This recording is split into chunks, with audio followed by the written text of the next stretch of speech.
Magandang umaga mga kabay. So meron po akong estimate dito, job number 39971 letter A. Ang model pala nito mga kabay, KTG 200. Ayan, grinder po siya ng Black & Decker na D4. So ito mga kabay, ayaw gumana. Ayan, sasaksak natin. Ayan po, wala po siyang power mga kabay. So pwedeng putol yung wire. Ayan. O pwede rin sa loob. So, unahin natin dito sa carbon mga kabay. So, sa mga nagtatanong mga kabay kung saan ako pumapasok, dito lang po ako sa 530 T. Alonso, Santa Cruz, Manila. Hanapin nyo lang po yung Powerman Hardware. Dito po ako pumapasok. Ayan. So, walang carbon. Ayun. Tuklap yung kanyang armature mga kabay. Tapos tumabingi yung brush holder. So maaring nung natuklap yung armature niya, yung pinaka-bar, tumama dito. Kaya tabingi. Ayan. Tsaka maluwag. So bubuksan natin diretso mga kabay. Tingnan natin kung mayroon pa ibang sira. Bukod sa armature. Ayan. Tabingi din po yung kabilang brush holder.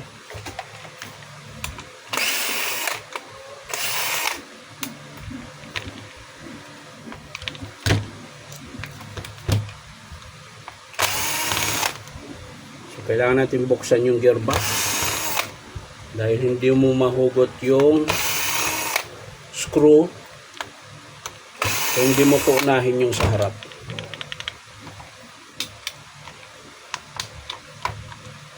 Yan.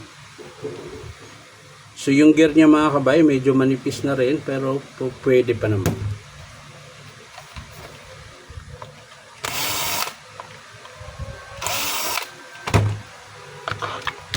So ayan mga kabay, tuklap yung kanyang bar. Yan po yung sira niya. So sana may piyasa pa to dahil alam ko piece out ito. Piece out model po ito, ganitong Black & Decker. So titingnan lang natin yung field coil mga kabay, ang tigas. Oh. Matigas yung kanyang baffle.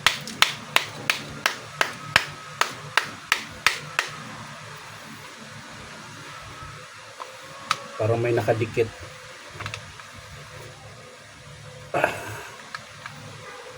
Ayun.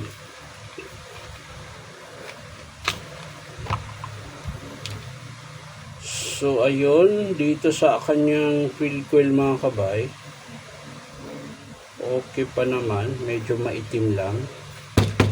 O sa dumi lang. Ayan. So ito lang ang sira mga kabay, yung kanyang armature. Ayan. Armature, carbon brass, bearing.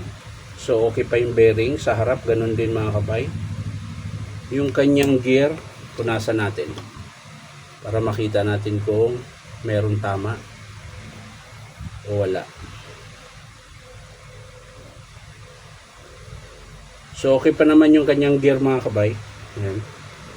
So wala po pong problema dyan. So dito lang tayo sa armature. Armature carbon brass. Yan lang po yung sira sa model na KTG 200 Black & Decker grinder ng. So ayan mga kabay, yan lang po. Maraming salamat sa panunod at palike and share na rin po. Hindi ko na po ipapakita kung paano buuin. Papakita ko na lang sa inyo mga kabay kung sakasakaling i-approve ito ng customer. So maraming salamat mga kabay sa panunod at syempre po baka pwede makahingi sa inyo na isang subscribe dito po sa aking YouTube account na Inom Tabay. So ulitin ko mga kabay sa mga gusto magpa-repair, punta lang kayo dito sa Powerman Hardware 530 T. Alonso, Santa Cruz, Manila. Bye bye!